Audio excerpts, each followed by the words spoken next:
प्रयागराज महाकुंभ का भव्य आयोजन चल रहा था। संगम के तट पर आस्था का सैलाब उमड़ा हुआ था। लाखों की भीड़ गंगा में डुबकी लगा रही थी। अखाड़ों की चहल पहल और हर तरफ साधु संतों के तंबू लगे थे। लेकिन इस बार इस पवित्र आयोजन के बीच कुछ ऐसा होने वाला था जिसने सभी को हिलाकर रख दिया। सेक्टर 14 के बड़े शिविर में एक दिन सुबह एक नया साधु पहुंचा। उसकी लंबी दाढ़ी, माथे पर चंदन का बड़ा टीका और गेरुआ वस्त्र उसे बाकी साधुओं जैसा ही बना रहे थे। वह धीरे धीरे शिविर के अंदर आया और मुख्य साधु के चरणों में झुक गया। मुख्य साधु ने उसकी ओर देखा और बोले, महात्मा जी, आप कहां से पधारे हैं? नए साधु ने हाथ जोड़ते हुए जवाब दिया, काशी से यहां संगम पर साधना करने की इच्छा थी, इसलिए आ गया। मुख्य साधु ने सिर हिलाते हुए कहा, बहुत अच्छा, यह पवित्र भूमि है, आप यहां आराम से रह सकते हैं। साधु शिविर के एक कोने में बैठ गया। उसने अपने झोले से एक पोटली निकाली, उसमें से चंदन और राख अपनी हथेलियों पर लगाया और ध्यान में बैठ गया। बाकी साधु उसकी ओर ज्यादा ध्यान नहीं दे रहे थे, क्योंकि महाकुंभ में रोजाना ऐसे नए चेहरों का आना जाना आम था। दिन भर वह साधु अन्य संतों के साथ साधारण तरीके से समय बिताता। वह सुबह जल्दी गंगा स्नान करता, दिन भर प्रवचन सुनता और रात होते ही ध्यान में लीन हो जाता। लेकिन रात के समय उसका व्यवहार बदल जाता। किशोर, जो उस शिविर में सेवा का काम करता था, ने पहली बार गौर किया कि यह नया साधु हर रात चुपके से शिविर से बाहर चला जाता है। एक रात किशोर ने देखा कि वह साधु शिविर के पीछे गया और जमीन में कुछ दबा दिया। किशोर ने अगली सुबह अपने दोस्त मनीष से बात की। किशोर ने अपने दोस्त से कहा, यार, मुझे लगता है यह नया बाबा कुछ गड़बड़ है। फिर मनीष ने कहा, क्यों, ऐसा क्या किया उन्होंने? किशोर ने दोस्तों, बताया, अगर वीडियो पसंद कल आए रात तो मैंने लाइक देखा कि करके यह कुछ चैनल को जमीन में दबा सब्सक्राइब रहे थे। जरूर करें और बेल पता आइकन नहीं, ऑन करें जब भी लेकिन हम कोई कुछ भी तो न्यू अजीब वीडियो है। अपलोड करें, मनीष नोटिफिकेशन ने सबसे हंसते पहले हुए आपके पास कहा, पहुंचे। अरे, तुझे हर किसी पर शक होता है। हो सकता है वह कोई पूजा सामग्री हो। लेकिन किशोर का मन शांत नहीं था।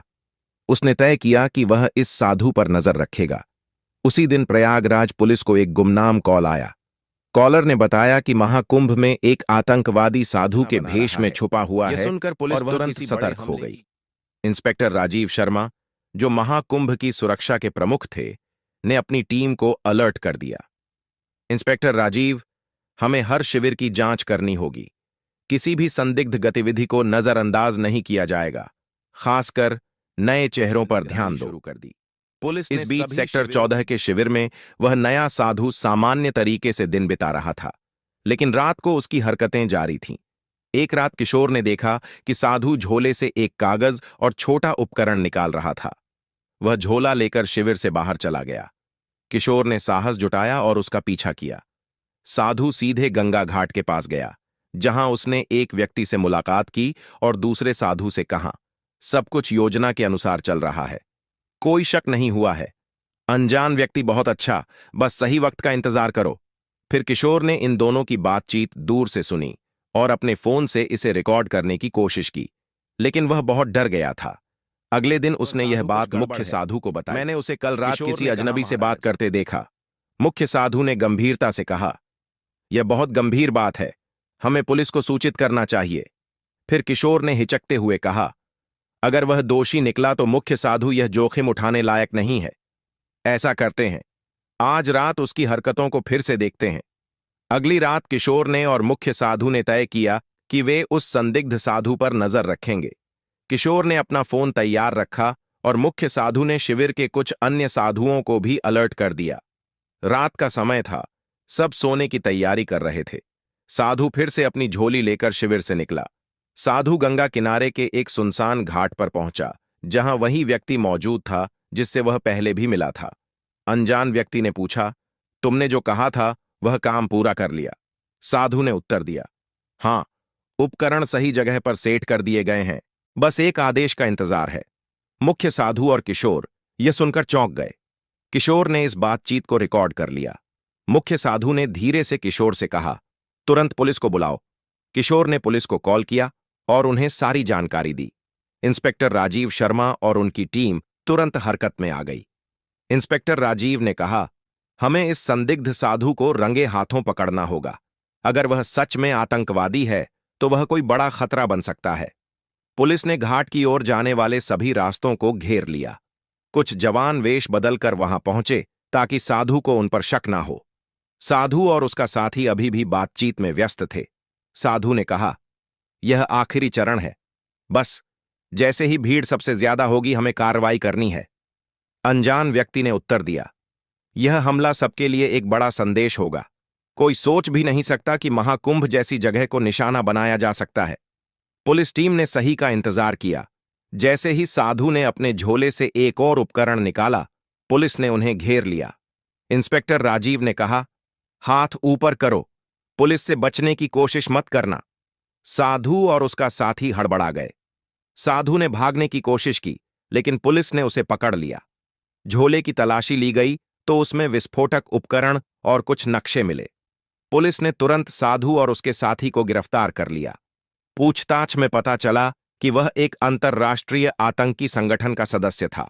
उसका असली नाम अयूब खान था और वह भारत में कई सालों से छुपकर रह रहा था। इंस्पेक्टर राजीव ने पूछा, तुम्हारा मकसद क्या था? महाकुंभ जैसे पवित्र आयोजन को क्यों निशाना बनाया? अयूब ने उत्तर दिया, भीड़ का डर सबसे बड़ा हथियार है। हमारा मकसद था यहां ऐसा हमला करना जो दुनिया को हिला दे, लेकिन तुमने हमारे प्लान को खत्म कर दिया।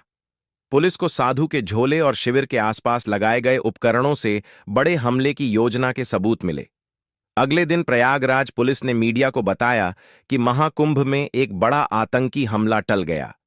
इंस्पेक्टर राजीव ने कहा, हम किशोर और मुख्य साधु के शुक्रगुजार हैं, जिन्होंने सही समय पर जानकारी दी। यह सब उनकी सतर्क और साहस का नतीजा है। किशोर और मुख्य साधु को महाकुंभ आयोजन समिति ने सम्मानित निभाई। महाकुंभ पवित्र आयोजन है, इसे कोई अपवित्र नहीं कर सकता। किशोर ने कहा, अगर मैंने उस साधु पर नजर न रखी होती तो शायद कुछ बड़ा हादसा हो जाता।